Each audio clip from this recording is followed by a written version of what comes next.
Antes de comenzar este viaje, te invito a formar parte de esta comunidad que busca comprender los misterios más profundos de la existencia. Si valoras historias que despiertan la mente y tocan el alma, suscríbete ahora a Relatos de la Eternidad. Aquí no solo narramos hechos, exploramos lo invisible, lo eterno, lo que transforma. Activa la campanita y acompáñanos en cada revelación que desafía lo que creías saber.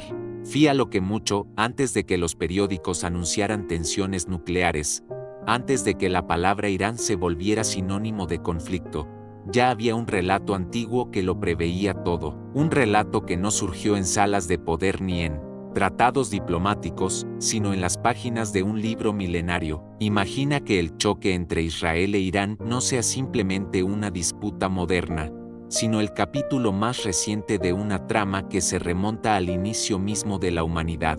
Una narrativa que no comenzó con fronteras ni con ejércitos, sino con una familia, con dos hermanos, y cuyo desenlace, según antiguos textos, desencadenará un enfrentamiento de proporciones inimaginables. Para muchos, el conflicto entre estas naciones es solo otro episodio dentro del ajedrez político del Medio Oriente, pero hay quienes ven más allá, y si lo que ocurre en los titulares fuera apenas la sombra de una realidad más profunda, invisible pero activa, y si ese viejo libro no solo hablara de estos tiempos, sino que incluso anticipara quiénes serían los protagonistas, qué alianzas formarían y cuál sería su destino final. Bienvenidos a una confrontación espiritual que se disfraza de política internacional, donde cada movimiento está cargado de significado profético. En los antiguos manuscritos, la tierra que hoy llamamos Irán no era conocida con ese nombre, se la conocía como Persia,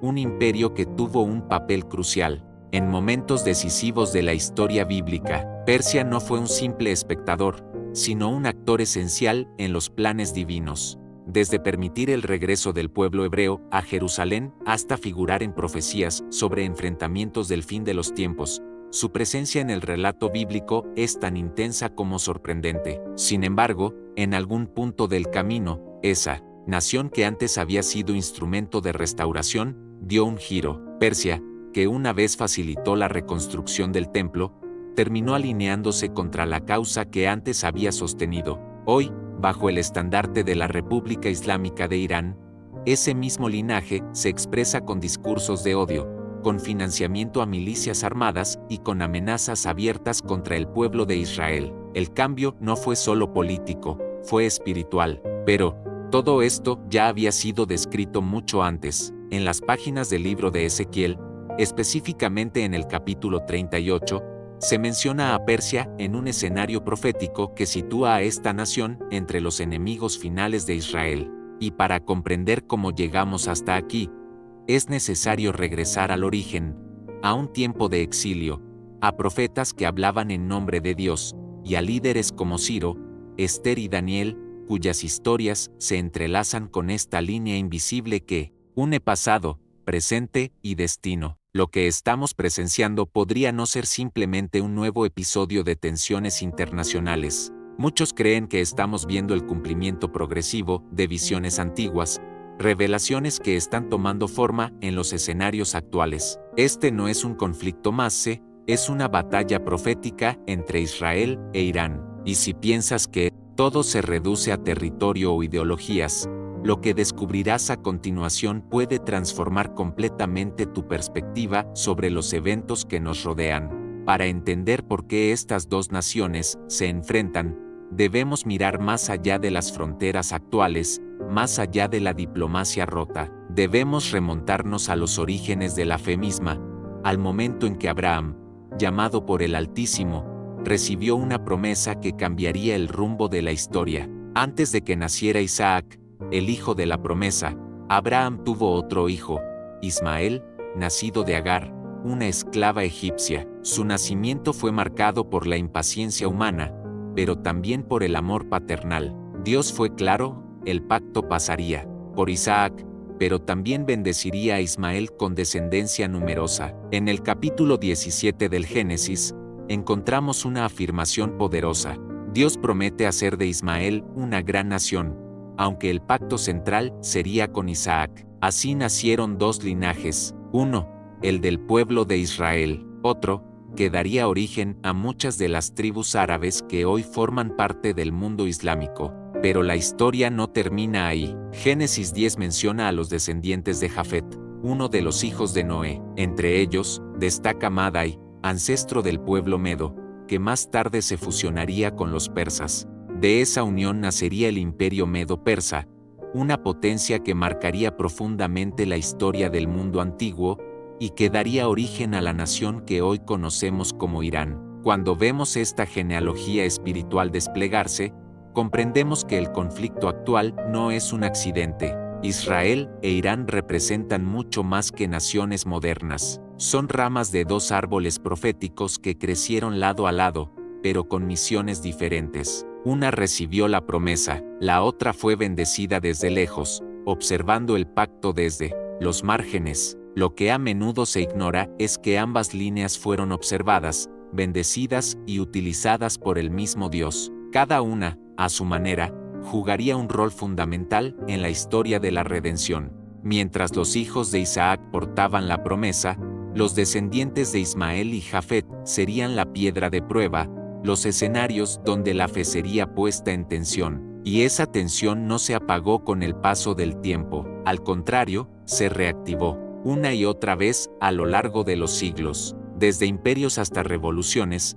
El eco de ese choque profético resuena aún hoy, porque esta historia no concluye con Abraham, es solo el inicio. Cuando se menciona Irán en los medios actuales, la imagen suele estar teñida de amenazas, armas y conflictos. Pero hubo un tiempo en que esa misma nación desempeñó un papel totalmente diferente. En el año 586 Alto, calle, el templo de Jerusalén fue destruido por el ejército babilónico. El pueblo de Judá fue exiliado, y parecía que todo lo prometido por Dios se había desvanecido. Sin embargo, el profeta Jeremías ya había dejado escrito que ese exilio tendría un final. Dios cumpliría su palabra. Décadas después, un rey, extranjero, ajeno al Dios de Israel, surgiría para cambiarlo todo. Su nombre era Ciro. Sorprendentemente, más de un siglo antes de su nacimiento, el profeta Isaías ya lo había mencionado por nombre, lo llamó mi ungido,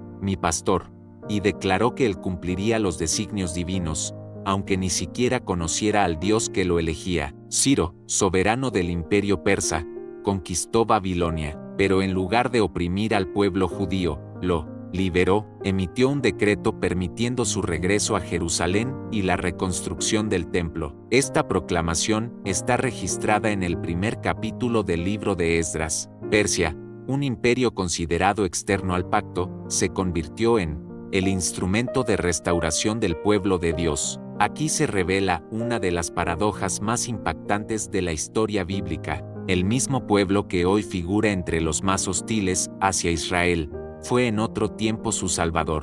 Pero esto nos enseña algo profundo: la voluntad de Dios no está limitada por identidades nacionales, ni por religiones, ni por agendas humanas. Él usa a quien quiere, cuando quiere y como quiere. Nada en la historia escapa a su control. La ascensión de Persia fue un acto profético, no un accidente geopolítico. Ciro no fue solo un gobernante exitoso, fue parte de un plan mayor, escrito desde la eternidad.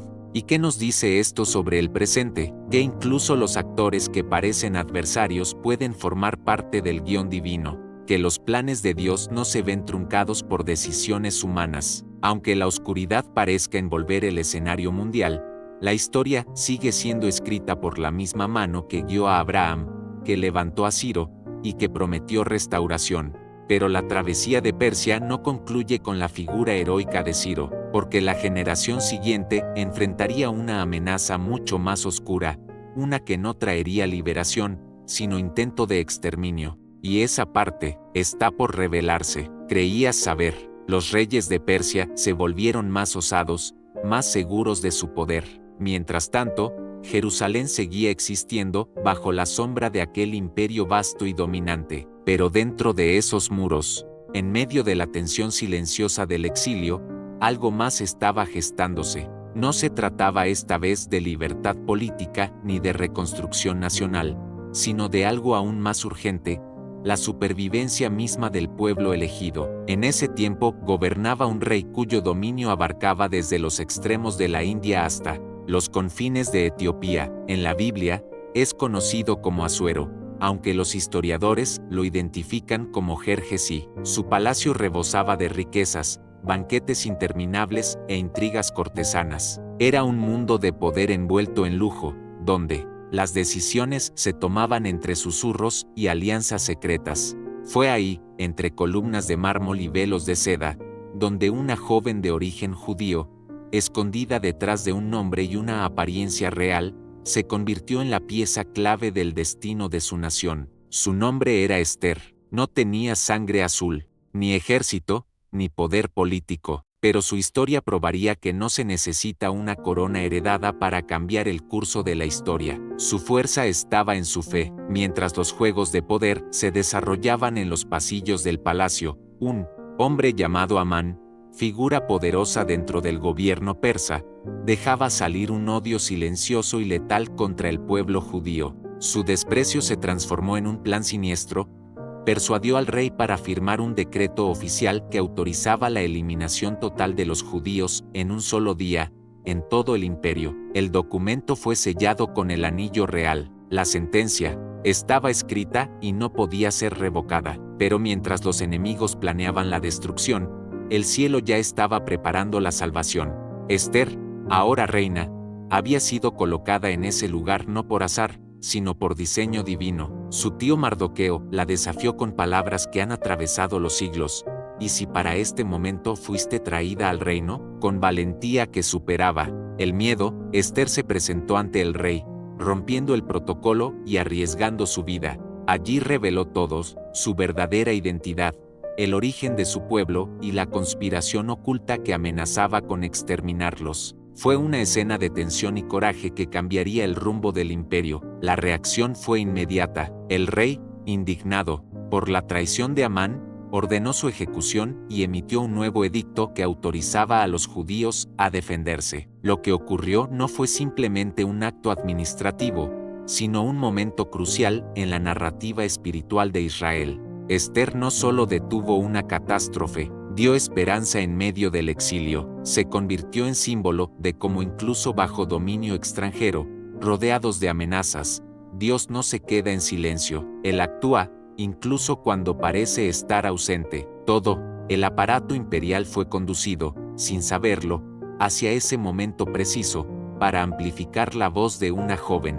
Esa voz se transformó en instrumento de liberación. Persia, una vez más, fue escenario de una intervención divina, pero esta historia de salvación no vino sin advertencia, porque bajo las columnas del imperio también latía una semilla oscura, una advertencia silenciosa.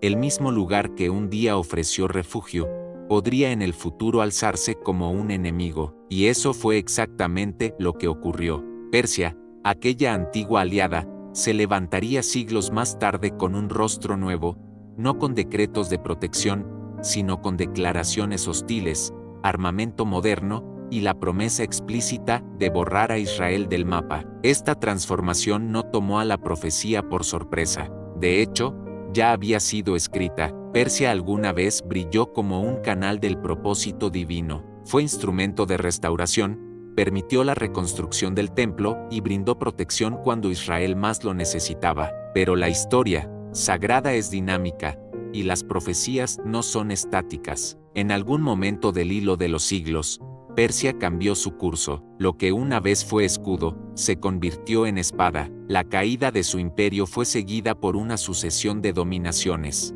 extranjeras, primero los griegos, luego los árabes, más tarde los mongoles y finalmente los otomanos. Las tierras que una vez pertenecieron a Ciro fueron moldeadas por múltiples civilizaciones. Pero en el siglo XX, un nuevo giro ocurrió. En 1979, un terremoto ideológico sacudió Oriente Medio. La revolución islámica derrocó a la monarquía del Shah de Irán, respaldada por potencias occidentales, y colocó en el poder a un régimen teocrático liderado por el ayatolá Ruhollah Khomeini.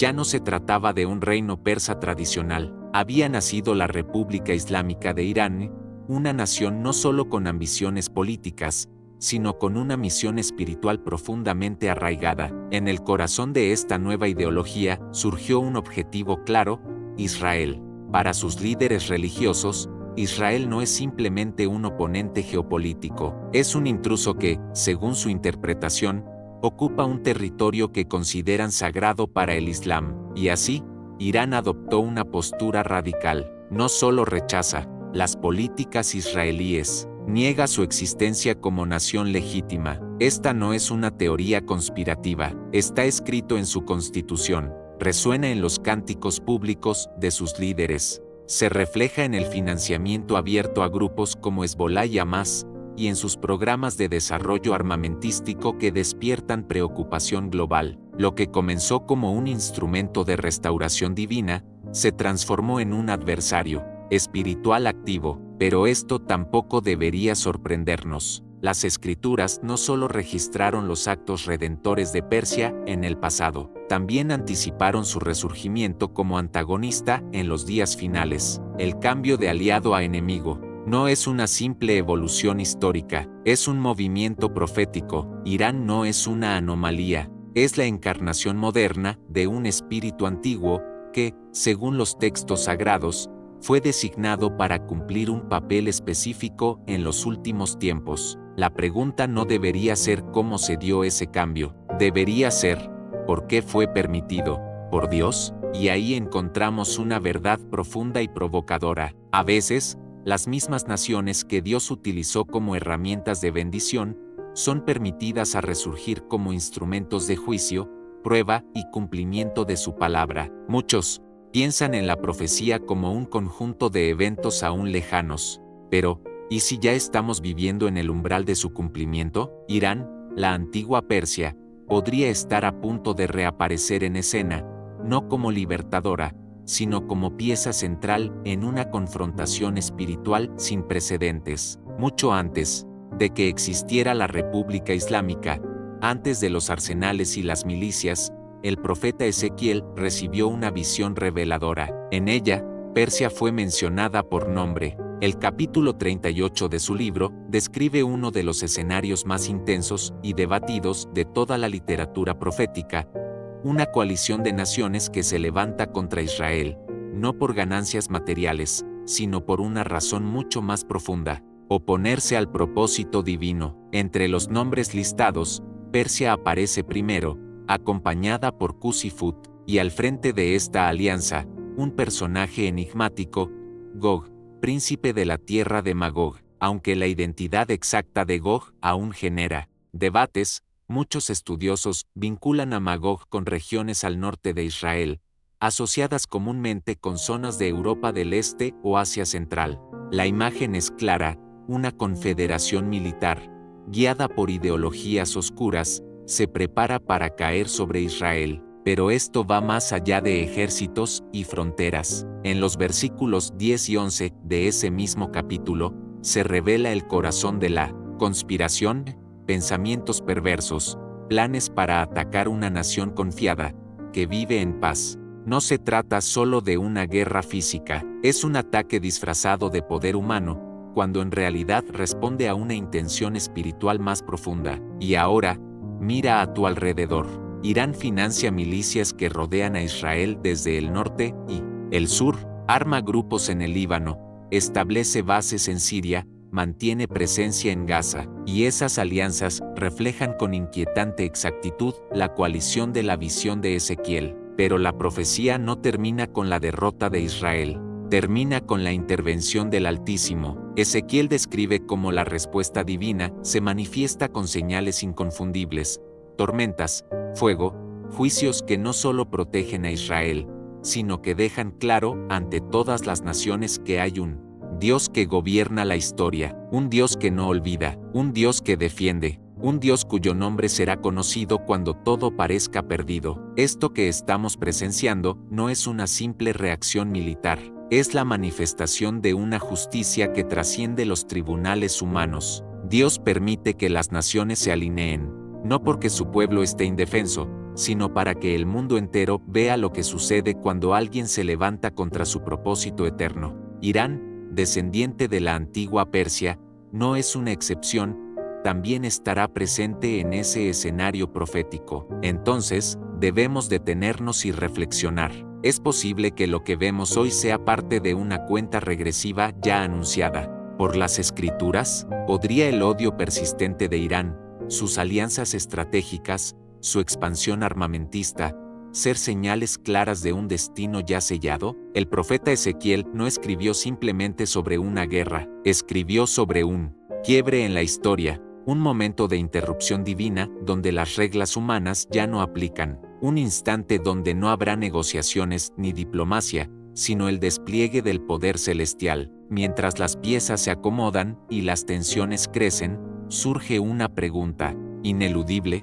¿Estamos presenciando los primeros compases de aquella visión, desarrollándose delante de nuestros ojos? Si la profecía de Ezequiel capítulo 38 marca el inicio de este clímax, entonces la chispa que lo encenderá no será un conflicto por petróleo o territorio, será una ciudad, no una cualquiera, sino Jerusalén, el corazón palpitante de la historia profética, una ciudad que ha sido deseada, disputada y rodeada por siglos, pero que en el relato sagrado ocupa un lugar que trasciende mapas y acuerdos internacionales. A lo largo de los siglos, ejércitos enteros han marchado hacia Jerusalén, pero la batalla final no será como las anteriores. Según las Escrituras, no será por recursos ni por poder económico, será por el trono del plan eterno de redención. En el libro de Zacarías, capítulo 14 versículo 4, se nos ofrece una imagen poderosa. Los pies del Señor se posarán sobre el monte de los olivos, al oriente de Jerusalén, y ese monte se dividirá en dos. Esto no es una metáfora, es una promesa geográfica, precisa, anclada en un lugar real, el mismo desde donde Jesús ascendió al cielo, y el mismo desde donde regresará. ¿Y quiénes estarán esperando en ese valle dividido? Aquellos que han formado coaliciones contra el pueblo de Dios, las mismas naciones que Ezequiel nombró, Persia, Gog y sus aliados, naciones que hoy no ocultan su hostilidad, que rodean a Israel con estrategias militares y discursos de odio. Irán ha declarado abiertamente sus intenciones: liberar Jerusalén, borrar a Israel, deslegitimarlo ante el mundo. Pero lo que no comprenden es que Jerusalén no está sujeta a sus planes, ni siquiera pertenece exclusivamente a Israel. Según 2 Crónicas 6, Dios mismo eligió Jerusalén para colocar allí su nombre, y eligió a David para gobernar sobre su pueblo. Ninguna nación tiene derecho de reclamar lo que el Creador ya ha consagrado. El Monte de los Olivos no es solo una colina, es la línea entre lo humano y lo divino, entre los deseos de los hombres y la voluntad inquebrantable de Dios. Cuando el foco del mundo vuelva a centrarse en Jerusalén, cuando los misiles se activen y las amenazas se intensifiquen, debemos recordar, esto no es una novedad. Es cumplimiento, y la última palabra no será pronunciada por presidentes ni generales, será proclamada por el Rey que regresa. No todas las guerras se ven, no todos los campos de batalla tienen coordenadas visibles. El conflicto entre Israel e Irán es apenas la superficie de una guerra mucho más antigua. Las alianzas, los ataques, los discursos, todo es parte de una narrativa mayor. Detrás de cada imperio se mueven fuerzas invisibles, y las Escrituras nos permiten ver más allá del velo. En el capítulo 10 del libro de Daniel, el profeta recibe la visita de un mensajero celestial que le revela un detalle estremecedor. Fue detenido durante 21 días por el príncipe de Persia, no un rey humano, sino una entidad espiritual, una fuerza de oscuridad que operaba tras el imperio terrenal. Sí, en ese entonces, existía un principado espiritual detrás de Persia.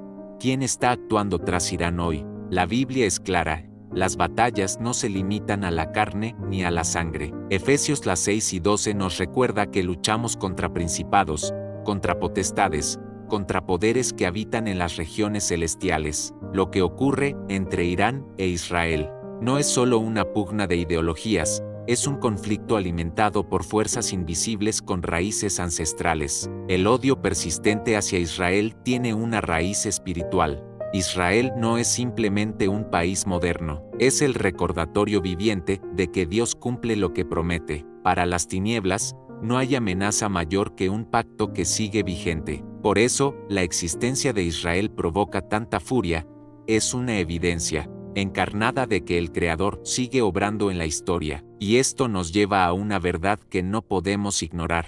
En 1 Juan 2:18, se nos advierte sobre el espíritu del anticristo, una influencia que ya está activa en el mundo, que niega al Padre y al Hijo, que se opone al reino y ataca a su pueblo. Este espíritu no es futuro, ya opera en sistemas, ideologías, e incluso en estructuras nacionales que persiguen lo que es de Dios. La obsesión de Irán con la destrucción de Israel no es solo estrategia, es una manifestación de ese espíritu de oposición total. Pero hay algo que estas fuerzas olvidan: cada vez que intentan maldecir lo que Dios bendijo, esa maldición regresa como juicio. Cada flecha lanzada contra Israel apunta, en última instancia, contra el carácter del Dios que lo escogió. Y ese carácter no cambia, sus promesas no se desvanecen, sus planes no se frustran. Por eso, mientras observamos cómo el conflicto escala, mientras las fronteras tiemblan y los tambores de guerra resuenan,